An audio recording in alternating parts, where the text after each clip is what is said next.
Welcome back to lecture, last lecture.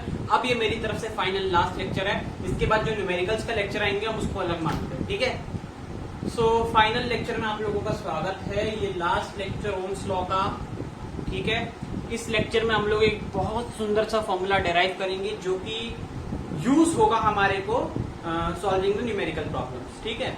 पिछले lecture में हम लोगों ने डिस्कस किया था कुछ पॉइंट्स को, वहां एक पॉइंट्स लिख लेते हैं। Resistance is directly proportional to length, resistance is inversely proportional to 1/, area, resistance is directly proportional to temperature and resistance also depend on nature of material.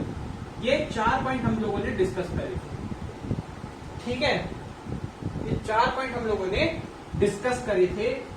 अब हम इस 4 पॉइंट्स के इस 2 पॉइंट्स से कुछ बढ़िया बात सोचते हैं। इसको मानो इक्वेशन 1, इसको मानो इक्वेशन 2। लिखो, R is directly proportional to length, R is inversely proportional to area.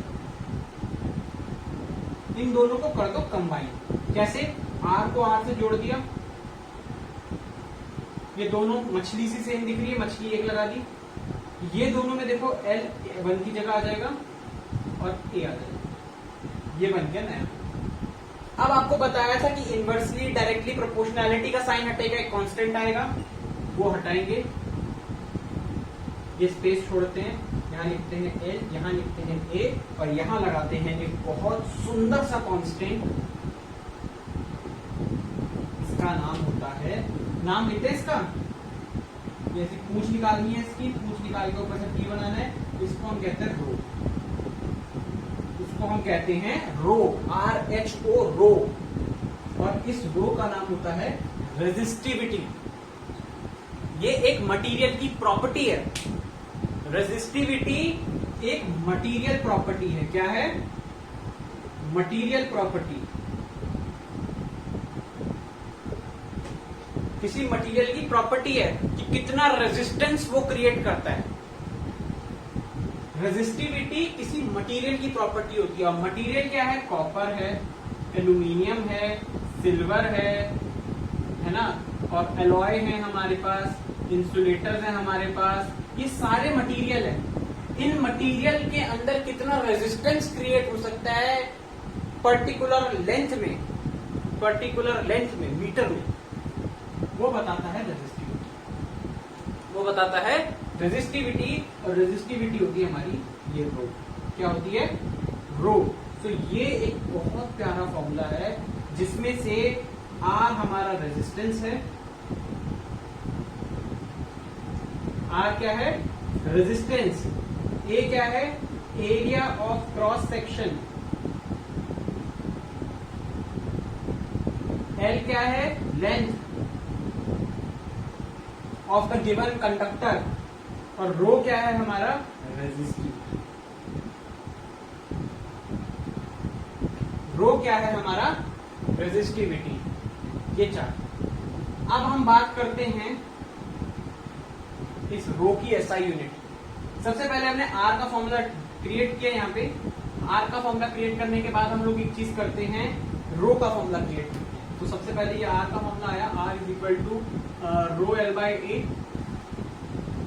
यहाँ टेम्परेचर का कोई यूज नहीं है, ठीक है, लेकिन टेम्परेचर पे इसकी कोई ना कोई डिपेंडेंसी होगी, वो डिपेंडेंसी अभी हम देखते हैं, ठीक है।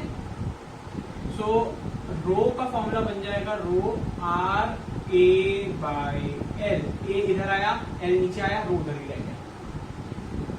ऐसा यूनिट बनाओ, ओम। एरिया का होगा मीटर स्क्वायर, लेंथ का होगा मीटर। 1 मीटर से 1 मीटर कट गया तो ओम मीटर इसकी ऐसा यूनिट हो गई। क्या हो गई? Ohm metre. लिखेंगे कैसे? Rho is equal to 7.6 ohm metre, ऐसे लिख दो। लेकिन ये कोई वैल्यू है या नहीं है, ये आपको देखना पड़ेगा। ये कैसे देखना पड़ेगा? एनसीईआरटी। एनसीईआरटी में एक टेबल दे रखा है पूरे रेजिस्टिविटी का। सबसे ज्यादा रेजिस्टिविटी किसकी है? सबसे ज्यादा रेजिस्टिविटी है सिल्वर की। सबसे ज्यादा रेजिस्टिविटी है सिल्वर की, ठीक है। मैं आपको उसकी वैल्यू बताऊंगा एक आध वैल्यू जो है आप लोगों को बता दें। सिल्वर की जो रेजिस्टिविटी है वो है 1.6 इंटू 10 पावर माइनस 8, सबसे कम रेजिस्टिविटी। पावर देखो आप -8, इसका मतलब इतना कम रेजिस्टिविटी होने के कारण इसमें रेजिस्टेंस बहुत कम बनेगा। रेजिस्टिविटी कम तो रेजिस्टेंस कम, क्योंकि देखो ये भी देखो आपस में डायरेक्ट रिलेशन रखते हैं, आपस में ये भी डायरेक्ट रिलेशन रखते हैं। तो अगर रेजिस्टेंस कम तो रेजिस्टिविटी कम, डेफिनेटली। देखो -8 पावर माइनस में जा रहा पावर है ना, तो इसका मतलब इसकी रेजिस्टिविटी बहुत छोटी है, और बहुत छोटी मतलब रेजिस्टेंस कम, और रेजिस्टेंस कम मतलब करंट ज्यादा फ्लो करेगा, करंट ज्यादा फ्लो करेगा। तो ये रेजिस्टिविटी क्या है, मटेरियल की प्रॉपर्टी है। ये मटेरियल के बारे में बताता है कि मटेरियल में अंदर रेजिस्टेंस कितना हो सकता है। सिल्वर का 1.6 इंटू 10 पावर माइनस 8 है, इसका मतलब इसकी रेजिस्टिविटी बहुत कम है। इस मटेरियल के अंदर रेजिस्टेंस बहुत कम बनेगा, और रेजिस्टेंस बहुत कम बनने के कारण इसमें करंट ज्यादा फ्लो करेगा। बट सिल्वर एक्सपेंसिव है, पूरे घर में लगाओगे तो फिर घर क्या बनाओगे, तारे ही तारे रहेंगे उसमें, है ना। तो ये है। और सिल्वर के बाद कॉपर, एल्यूमिनियम, टंगस्टन, निकल, आयरन, क्रोमियम, मर्क्यूरी, मैंगनीज। उसके बाद एलॉयज आते हैं, मैंगनीज, कंस्टेंट, निट्रॉन, फिर आता है insulator wood, glass, quartz, diamond, ebonite और आपका पेपर, ये सब आते हैं। और पेपर जो कागज है उसकी है 10 पावर 12, कागज की ये है, सिल्वर की ये है -8 एंड 12। 10 की पावर 12 इज लाइक बहुत बड़ी वैल्यू, बहुत ही बड़ी वैल्यू, है ना।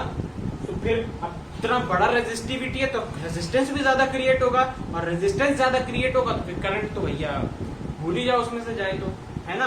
और 10 पावर 12 तो एक consider to be infinite value, और इनफाइनाइट रेजिस्टेंस बनेगा तो इसका मतलब करंट उसमें फ्लो ही नहीं करेगा, जीरो हो जाएगा। करंट की वैल्यू क्या हो जाएगी, जीरो हो जाएगी, ठीक है। तो सबसे कम होता है कंडक्टर्स में रेजिस्टिविटी, फिर एलॉयज में, और फिर आता है हमारा इंसुलेटर्स में, ठीक है। तो सबसे ज्यादा रेजिस्टिविटी इंसुलेटर्स की होती है, किसकी होती है, रेजिस्टिविटी सबसे ज्यादा होती है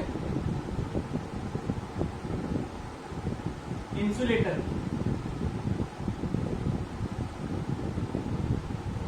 हाई रेजिस्टिविटी इंसुलेटर, लो कंडक्टर। कंडक्टर की सबसे कम होती है, इंसुलेटर की सबसे ज्यादा होती है, ठीक है। सो इसमें हम लोगों ने दो फॉर्मूला डिस्कस कर लिया। एक formula R is equal to rho L by A और रो R बाई ए, ऐसा यूनिट आ गई हमारी, एक रिप्रेजेंटेशन आ गई, ये हमारा पेपर की वैल्यू हो गई, ये हमारा पेपर हो गया, ये हमारा सिल्वर हो गया, ये दोनों कंबाइन करे थे हमने, ठीक है। ये चारों प्रॉपर्टीज आ गई हमारी, फैक्टर्स ऑन विच रेजिस्टिव। अब देखो अगले लेक्चर में हम 2-3 न्यूमेरिकल्स देखते हैं और इस सीरीज को खत्म करते हैं, फिर आगे हम सीरीज पैरेलल कॉम्बिनेशंस पे बढ़ेंगे, electric power, electric heater, 2-3 topic, electricity class 10 खत्म, ठीक है। डीपीपी सॉल्व करवा देते हैं, मुझे याद है। इसके बाद मिलते हैं नेक्स्ट लेक्चर में, तब तक के लिए फॉर्मूलाज याद कर लीजिए, ये डेरिवेशन देख लीजिए, ग्राफ्स इसके देख लीजिए, ठीक है। और एनसीईआरटी में जो टेबल दी है ऑफ रेजिस्टिविटी उसको सॉल्व कर लीजिए। इस लेक्चर के नीचे आपको डीपीपी दी जाएगी, ठीक है, उसको समझिए और सॉल्व करने की कोशिश करिए यूजिंग दीज फॉर्मूलाज, ठीक है। तब तक के लिए good night, sorry good afternoon, all the best, मिलते हैं नेक्स्ट लेक्चर में, थैंक यू।